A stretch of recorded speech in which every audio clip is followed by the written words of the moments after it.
All right. I'm showing 10:03, so we will go ahead and get started. My name is Chris. I'm the Chief Executive Officer over here at COTS, and we are happy to bring this presentation to you to talk to you a little bit more about our new pilot program called Keep People Housed. Erin Kruger, and you can see her face. She is, go ahead and unmute yourself and say hi, Erin. Hello, everyone. All right, Erin was kind enough to put this presentation together for everybody, and she will be changing the slides as I ask kind of throughout this presentation. Feel free to save questions for the end of the presentation, or you can put them in the chat throughout, and somebody will either I will respond or somebody in the chat will respond to any questions you might have. So welcome again. Thanks for joining us. We will save this recording and send it to folks who registered but who were not able to attend.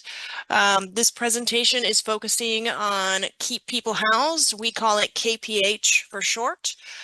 This is an informational session to give everyone a good overview on what this program is going to offer to the community and how you can access these resources once the program launches in December. Next slide. All right. I think we've got most of our service partners here. We want to thank those of you who are participating in this program alongside COTS. COTS is the lead agency responsible for administering this program throughout the county of Sonoma.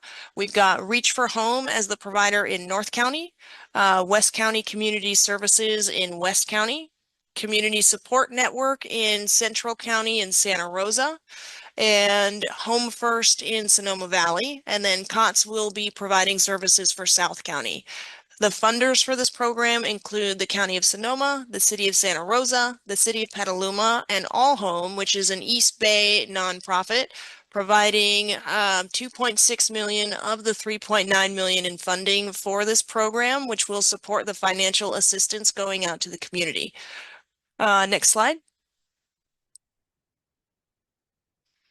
All right, we already covered service partners, but I'm glad this screen is here because I forgot to mention Legal Aid of Sonoma County, and they are an important service provider for this program as they can provide legal services and assistance to households who might be facing eviction or who need other types of assistance to maintain stable housing. Next slide. This program has been offered in other communities throughout the Bay Area, so Sonoma County is not the first to pilot this type of homelessness prevention. Both Contra Costa County and Oakland are good examples of this program, and they've seen a lot of success in those communities, and we are working closely with providers who have successfully launched and piloted and continued this type of homelessness prevention service in those communities to learn best practices as well as things to avoid during the launch. So they've been really, really helpful in assisting us with planning and developing and implementing this program. Next slide. All right, so this program is really focused on assisting households in maintaining stable housing. It's a lot more flexible than you might be used to with fully publicly funded resources for homelessness prevention. This program can provide rental assistance, deposit assistance if there is a household who recently became homeless, so long as they have already identified and been approved for the unit that they're moving into. We can offer things like utility assistance, vehicle and transportation assistance, emergency assistance, medical bill assistance. The list is it's pretty long. We can offer mortgage assistance. The key here is, will this assistance help the household stabilize their housing? And it's going to be unique to every single household that applies. Generally speaking, it's going to look like rental assistance, but that's not going to be true for every household that applies to this program. The application for this program will be an online application. We will provide that link to you during this presentation. And that application will open for households on December 16th. Many of our websites, the sub-regional providers, including COTS, will have a link to that website directly from our websites. And we will also provide that direct link to all of you so that you know how to access this resource once it opens. And again, that's on December 16th. Households can get assistance from any of the 5 sub-regional providers in completing that application if they need that assistance. Otherwise, households can complete the application completely online on their own if they are willing and able to do so. The application system itself, it will ask a series of questions related to risk factors that help us determine the highest risk households. There is a threshold, and if households meet eligibility criteria and they meet or exceed the set threshold that identifies them as a high-risk household, then they will engage with one of the 5 sub-regional providers to process their application, depending on where they live. If they're in Santa Rosa, for example, they would likely work with Community Support Network. In Petaluma, they would work with COTS. In Guerneville, they would work with West County Community Services. COTS was very intentional in selecting providers that were well connected with the communities that they're serving, so that folks who are applying for this assistance can work with somebody who understands the very local nature of assistance and social programs available to households who need that type of assistance. Next slide. The goal for this program, and this is a 2-year program, is to serve 350 to 400 households over the 2-year pilot period.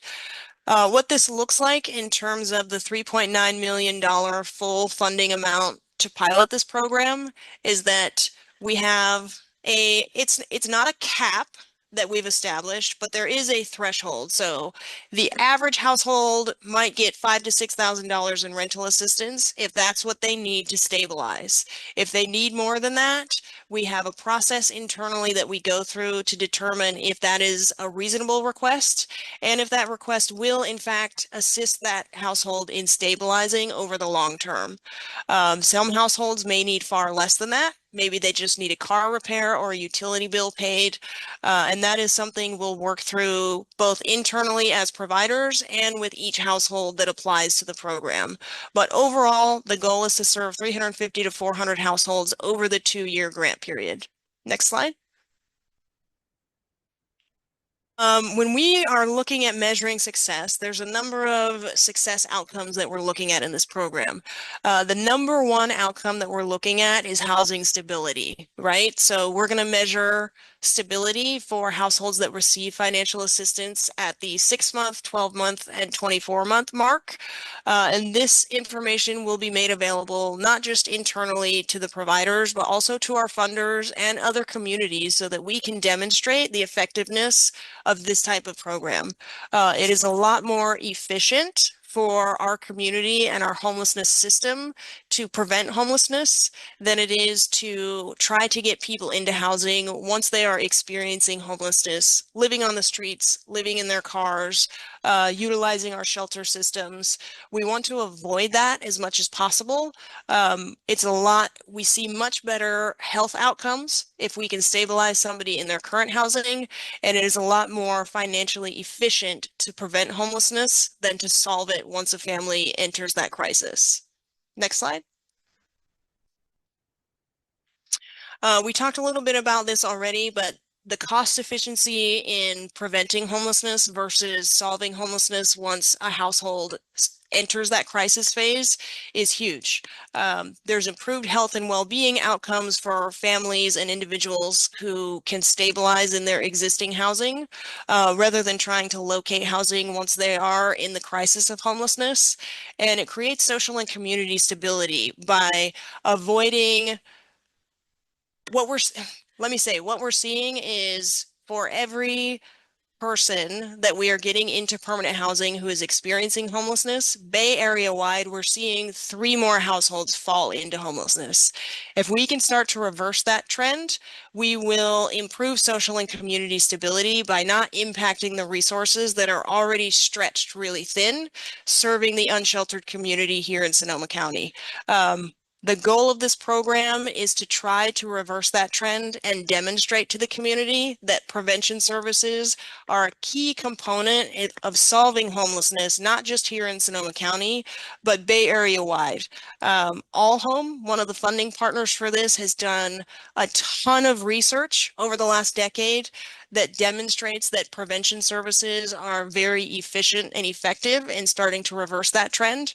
And so we're looking at this not just here in Sonoma County, but regional to the Bay Area to see how these prevention services can work in our community and how we can learn from other communities to make sure that this program is launched well and we are following best practices that other communities have seen in similar counties throughout the Bay Area. Next slide. How you can help. So for those of you that are providers here, there's a number of things you can do to help us ensure that this program launches successfully. One of those things is making sure that people you are serving every day know about this program. And again, when we get maybe the next couple of slides, we'll provide you contact information and the link to be able to apply. But one of the biggest successes we see in programs like this is word of mouth. So please refer folks over to this program, help them understand what this program can and can't do. This is not a long-term rental assistance program. This is a short-term work with a provider, get one-time, maybe two-time assistance to help stabilize, case management services, connections to other providers in the community. Let us work with your household on a budget. Let us help you understand what other benefits you might be eligible for, and let us help you get caught up on rent. This is not a long-term sustainability plan for a household that needs, 12, 24, or 36 months of rental assistance. That's not what this is. But if you do encounter households that are at imminent risk of losing their housing, and you think that this type of short-term assistance along with follow-up case management could help them, please do refer them to us so that we can analyze their application for eligibility and get assistance out as quickly as possible. If you are a community member on this call, we are looking at this 2-year pilot period to be able to demonstrate to the community and other, public entities, cities, the county as a whole, to continue this pilot program beyond that 2-year period. So we are always looking for additional financial resources to be able to continue this pilot beyond the 2 years. We are incredibly grateful and honored to be the lead agency for this pilot. And we feel strongly, and I know the other providers do too, that this program will be successful in preventing homelessness for those 350 to 400 households, and we would love to see it continue beyond this 2-year pilot period. Next slide. And here is the partner contact information. So all of us have a dedicated phone line and a dedicated email where you can reach out to us and ask questions about the program. Households can call us or email us for assistance completing an application. If they just have a question about their eligibility or a question about what this program can and can't do, this is excellent contact information for you to share. COTS, like I said, we are the lead service provider. So if you have a household coming to you and you're not sure if they live in, a Sonoma Valley area or if they're in Santa Rosa, you can have them contact us anytime. That is absolutely fine. And if they do apply and they contact us, we can always refer them to the appropriate sub-regional provider for their address. So again, this slide, I assume, Aaron, this will go out to everybody here. Yes, perfect. So you'll get this in the recording. And this information is also on the COTS website. And I know this information is on CSN's website. And I imagine by the time December 16th rolls around, it will be also on everybody else's website. So these are all good and active email addresses and phone numbers right now. Feel free to reach out anytime or refer your patients, clients to us anytime for assistance through this program. Next slide. Thank you for coming. Um, This is just a general overview of the program itself. We want to make sure that folks have an opportunity to ask any questions that they might have. Erin, I didn't see the link on here for folks to apply. If you want to put that in the chat, that would be great. Thank you. Yes. Um, and yeah, we'll make sure when we send this out that you get that link as well. What questions might we have or comments? I'm happy to answer anything that I can. You have a question in the chat that says regarding families applying and sort of the amounts that we're able to support them with. Does that mean that families can apply for more than one type of assistance, like rental and utility? Yes, yeah, this is a very, very flexible program. So if you have a family out there and they need rental assistance and they need assistance with a utility bill or a car repair, so long as those two types of assistance are going to stabilize or reasonably stabilize their housing, then yes, they can absolutely get assistance with more than one thing. I see, Cole, your question. No, not necessarily. So this is Cole's question is this only for individuals who are renting, not homeowners? So the answer to that is no. Generally speaking, we will see renters being the most vulnerable when they apply through the application system and going through the risk factors. However, there is no regulation in this program that says we can't help homeowners. So if somebody needs mortgage assistance, utility assistance, maybe a property tax bill is behind, those are all things we can help with so long as the household is eligible and meets the threshold criteria. And then I can answer, there's another question regarding flyers. Yes, there are lots of flyers available. We will send out, we can send that out to you guys either in a follow-up email, or if you want to email me, I will drop my email in the chat and I can connect with you to make sure that you get the flyer that is appropriate for your service area. So, or if you need one that covers just the general county, that it can help. The next question, for housing stabilization during, Marie asked for housing stabilization during difficult times when housed. Yeah. So this is generally speaking for individuals and households who already have housing. They're already in housing and they have experienced some type of recent disruption in their income or their family demographic has changed. Maybe they had a baby, somebody lost a job, there's a big healthcare bill, there is a divorce. All of these kinds of things can create that destabilized environment for households who are already at risk. So yes, in those situations, the purpose is to stabilize housing for families and individuals in crisis. Right. And then the next question is, should we begin messaging this now or wait until the launch? Oh, that's from Ty. Thanks for being here, Ty.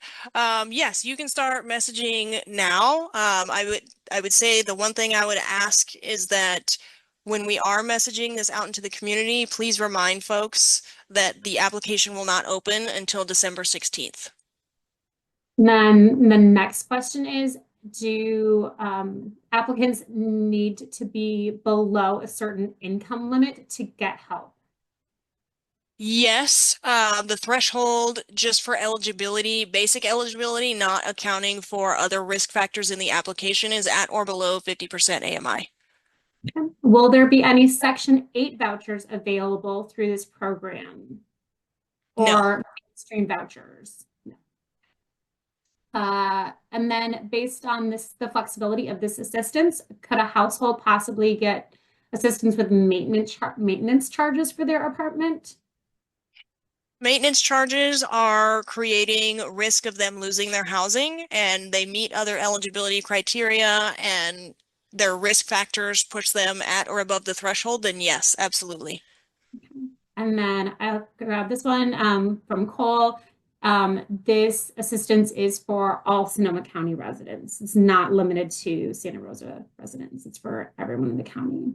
Correct, And then yes. Emily has her hand raised, so I would like to give her a chance to ask her question. Thanks, Erin. I'm wondering if you can elaborate a bit more on the threshold eligibility criteria in addition to the income. Yes. What specifically would you like me to talk about with the income? Oh, in addition to the income. Oh, So, sorry. Yes. Yes, I'd be happy to do that. And thanks for joining us, Emily. I don't have the list of questions in front of me, but the general overview is that these risk factors are based on a lot of research and a lot of data coming in from other communities who are doing similar programs. So they will ask questions like there are zip codes within the county that are higher risk than other zip codes. Every single subregion has a number of zip codes that fall within that risk category.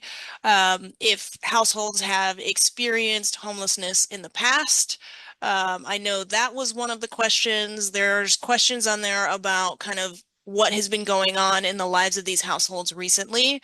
Things like job loss, things like having to get those, I'm losing I can't think of the word right now, but those really, really high interest kind of payday loans, that's a risk factor. Um, Kind of job history, not even just recent job loss. Accessing other resources in the community to stabilize housing in the past. I believe there are between 15 and 20 risk factor questions, and I can certainly send a list out but they'll all be included in the application. I just don't know exactly what they are off the top of my head. Hopefully that's helpful, Emily.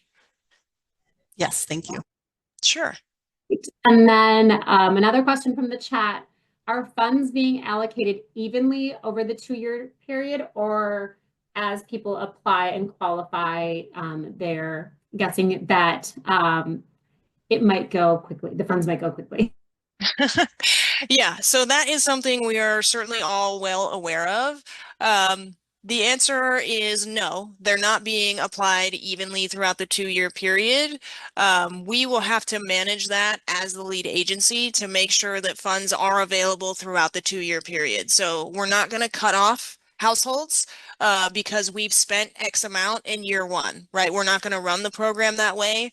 The way we will adjust to that is if we are seeing too many households qualify, and by too many, I mean that the money is going too quickly, then we will adjust the threshold score. And that will identify the absolute highest risk households and start to disqualify households based on that threshold score. And that's really the best way for us to manage funds kind of going out of this program to make sure that it is available to qualified households throughout the pilot period. Good question. Thanks, Angie. All right, and then I just wanted to chime in that there was a request for the basic risk factors, so I will connect with you about making sure that that list is included in the email after the presentation. No problem. All very good questions. Thank you. Yes. And then can we start giving out the phone number to clients, even though enrollment won't begin until December 16th? Yes, that's absolutely fine. Give out the phone number, give out the email. Please just remind folks that the application will not open until the 16th. They can certainly call or email with questions about the program anytime. That's what we're here for. But we will not be able to process applications and we won't be able to answer questions.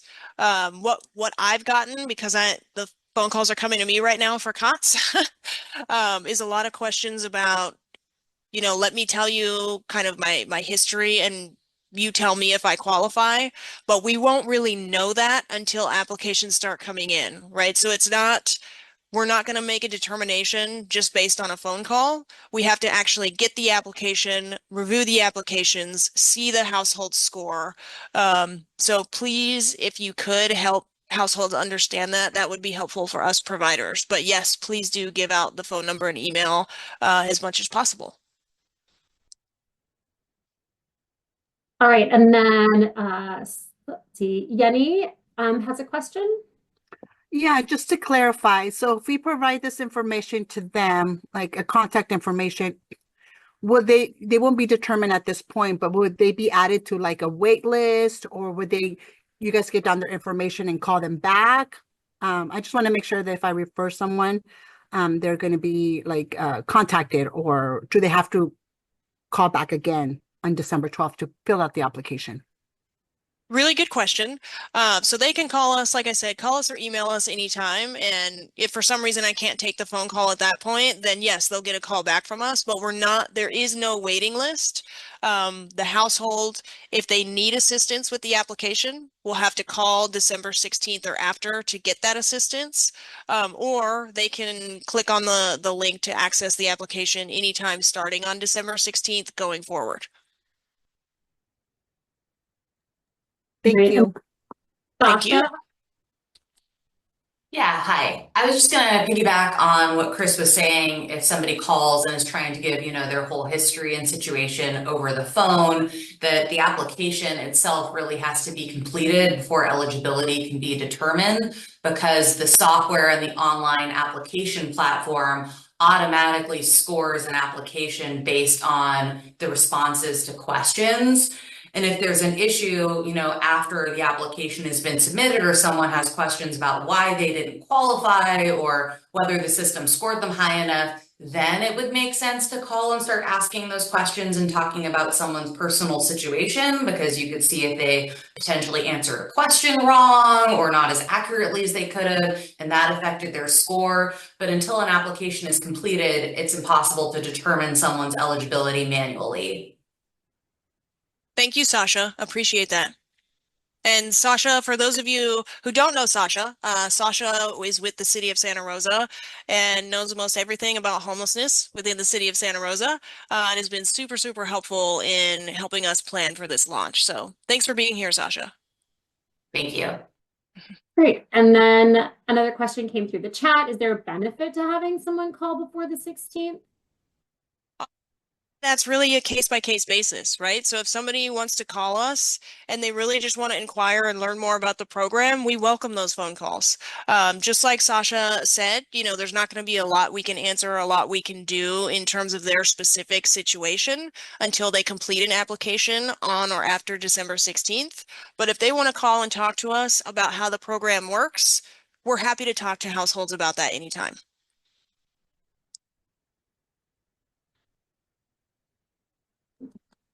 And does immigration status have any effect on families' eligibility? No, it does not.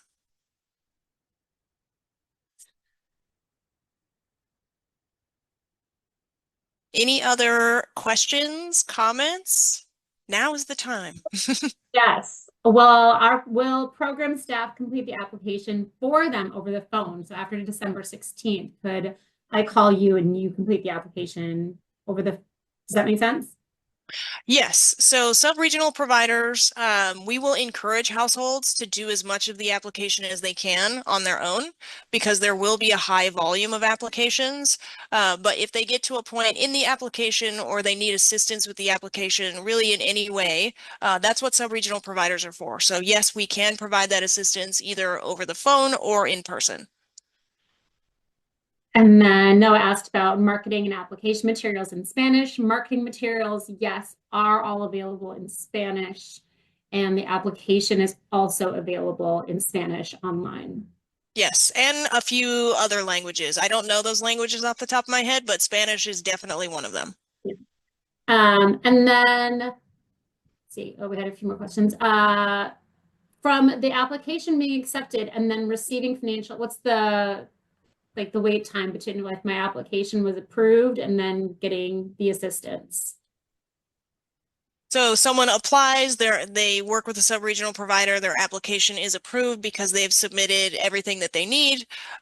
We anticipate, so COTS is the one cutting the checks, we anticipate no more than 3 to 5 days, though we do have an emergency check request process if a household needs a check sooner than that. We do everything we can to avoid that because it is a big administrative burden and stress on staff.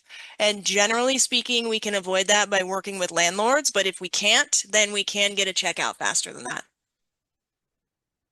And then Emily asked, will individuals who are renting but do not have an official lease qualify?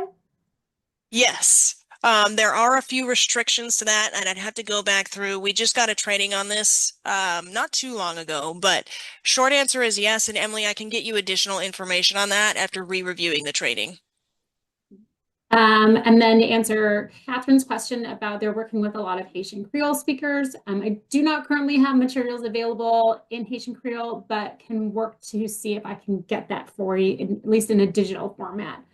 So I will work on that this week. If you don't mind messaging me your contact information, that would be helpful. And then Diana asked, what type of supporting documents will be needed for the application process? A lot of these will be kind of standard, what you're used to, identification, proof of income. If they do have a lease, we would want to see those lease documents, things to, and I don't have the list in front of me, but that's another thing we can send out is we have a one sheet PDF that you can share with people who are interested in this program that will outline to them kind of different documentation that they might need. And there's different documentation needed for different situations, right? So if somebody's applying and they need a check in less than 3 days, we're going to need a document that shows us why do they need us to rush this check? And maybe that's a 3-day notice, right? So things like that.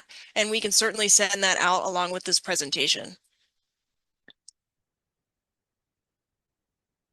Aaron, you're muted. Thank you. Does this affect a family's eligibility who've applied for other assistance with organizations, like say they're getting assistance from Catholic Charities? Get back to you on that question. I want to say for the most part, no, but I don't want to give an emphatic no across the board. All right, and then Sasha has her hand raised.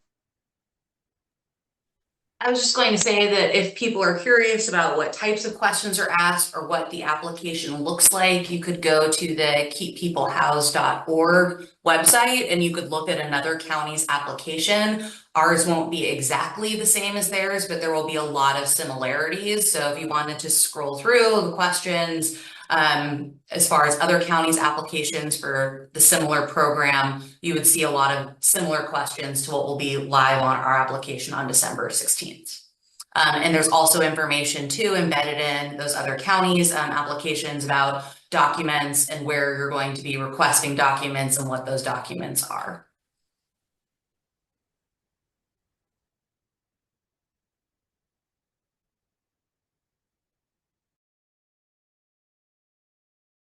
Sorry, I didn't mean to mute you, Chris. I meant to unmute myself. For vehicle assistance, could this program potentially assist with purchasing a vehicle if that helped with their long-term housing stability? That's a really good question. I think we would have to review that type of request pretty carefully to see if there was a way to avoid this program actually paying for a vehicle, to purchase a vehicle on behalf of a household. For example, why don't we pay rent and you use what you would have paid rent to purchase the vehicle instead kind of thing.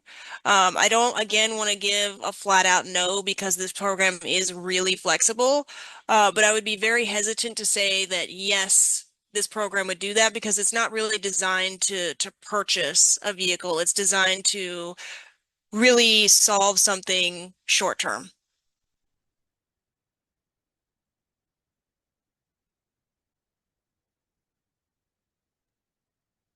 All right. Any other questions?